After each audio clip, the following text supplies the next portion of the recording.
Guess who's back? Back again. That's right. The home stretch is back. Priest, what's up, man? How you doing? Oh man, Mark, this is the time of the year I can't wait for. So I'm doing good. How about you? Oh, I'm excellent, man. We're on the other side of the Christmas holiday, and we've just celebrated New Year's, so we're in full recovery mode. I feel like everyone should just get off Jan 1 through Jan 7. You know what I'm saying? Let's just scrub that from the calendar. Let's go right to Jan 8. What do you say? Yeah, let's do it. We're here. Yeah, let's get some signatures on that. Can we do that? Well, here we are. It's just after New Year's, and it's week 18 in the National Football League. That's it. It's the final week, and there's only two playoff spots up for grab, and we'll get to that in just a bit. But first, I got to talk to you about New Year's, Priest, because is this a big deal to you? Are you a big New Year's guy? Did you ever care about New Year's, or did it change when you got older and you have different feelings about it now that you're a dad? No, I think for the most part, even when I go back as a teenager, it was always something that was pretty simple but very intentional.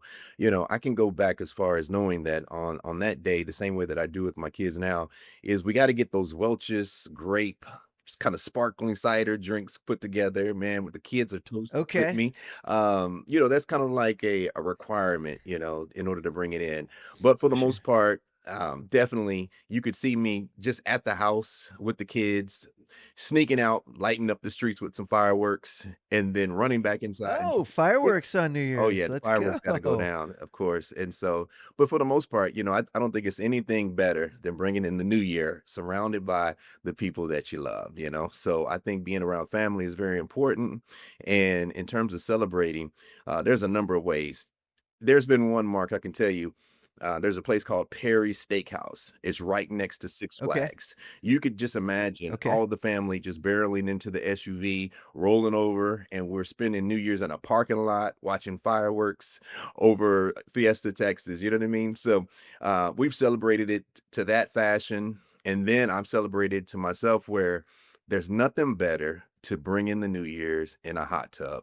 Man, toasting, in just a warm, warm hot tub, man. So that's one of the things that I would say has been something near and dear to me when it comes to this time. All right. Fireworks outside, hot tub. These Christmas lights in your SUV still kicking on Man, that's a during this time must. too? Yeah, I told you about that, man. Yeah. Yeah, the Yukon Yeah. is Yeah. lit up. It's called, at this time back, obviously in December, it was Papa's Yeah. sled. All the gifts were brought in during that time. But we run the lights a little bit into obviously the new year, and then at some point they got to Sure. come down. Yeah, yeah. So at some point. That's very cool. Yeah, I was gonna ask you the most random place you ever spent New Year's. I can tell you this. So I've been very lucky. My mother-in-law lives down in Orlando, Florida, where I'm at right now. So I have a little bit of a different background than normal.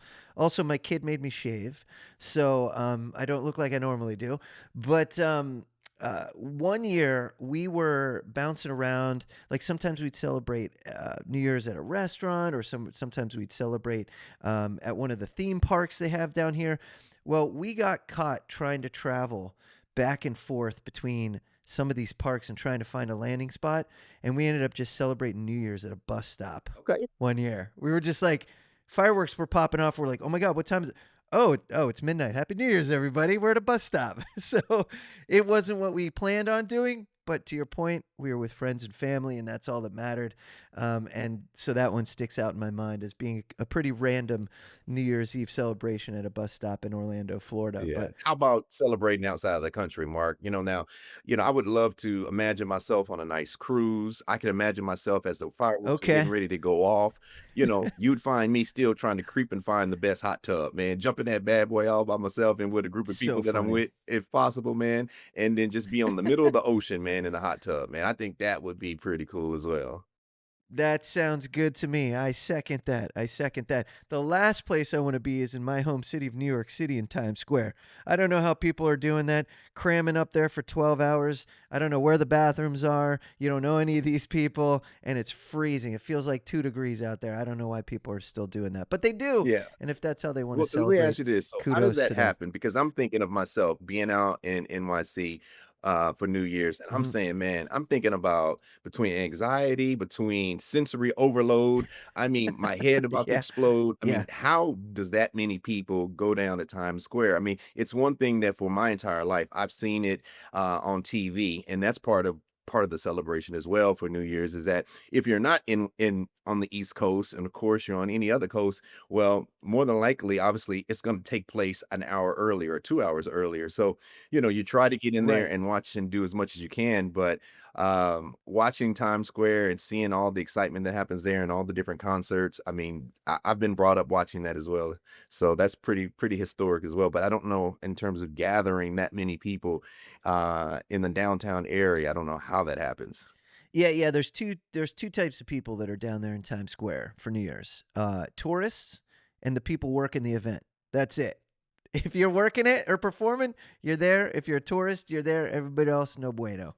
They're out of there. They're not doing it. Yeah, it is pretty wild. But look, it's a historic thing. Everyone obviously pays attention to it. And come to think of it, I've never celebrated New Year's outside the Eastern time zone. So I don't know what it's like to see the ball drop and not have it actually be midnight at the same time. So for you, where you're an hour behind, yeah, I don't know what that's like. I don't know. It's like, oh, okay, New York City popping off, we're all good, and everybody's like, hey, it's 11:05 That's right. We're now. still waiting. It seems, yeah, you're still waiting. Yeah, never had that experience.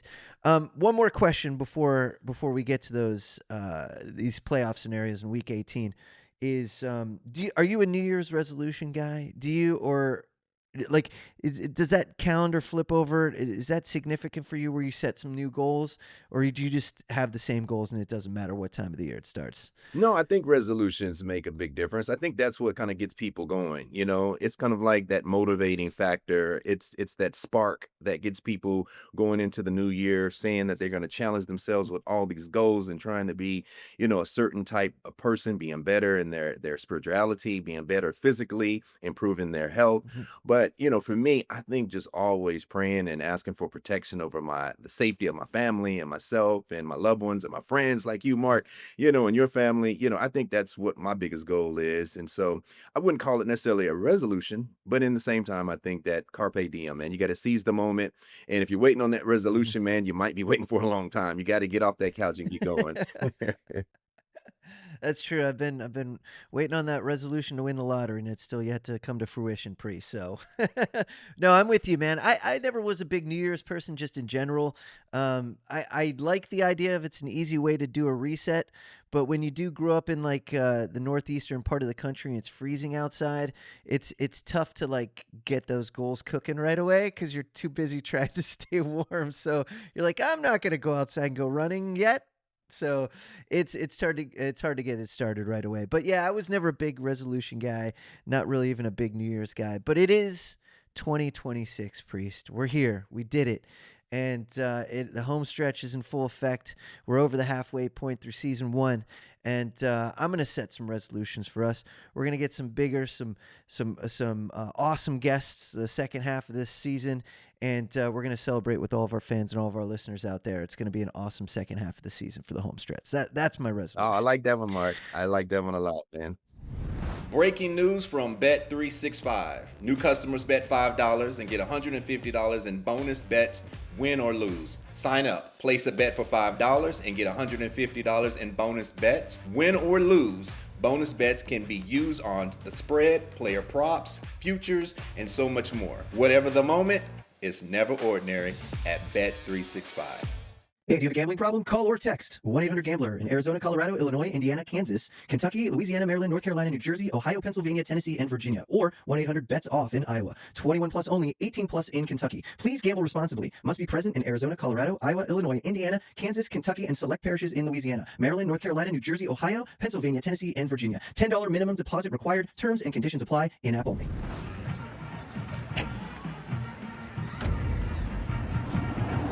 This has been a Playmaker production.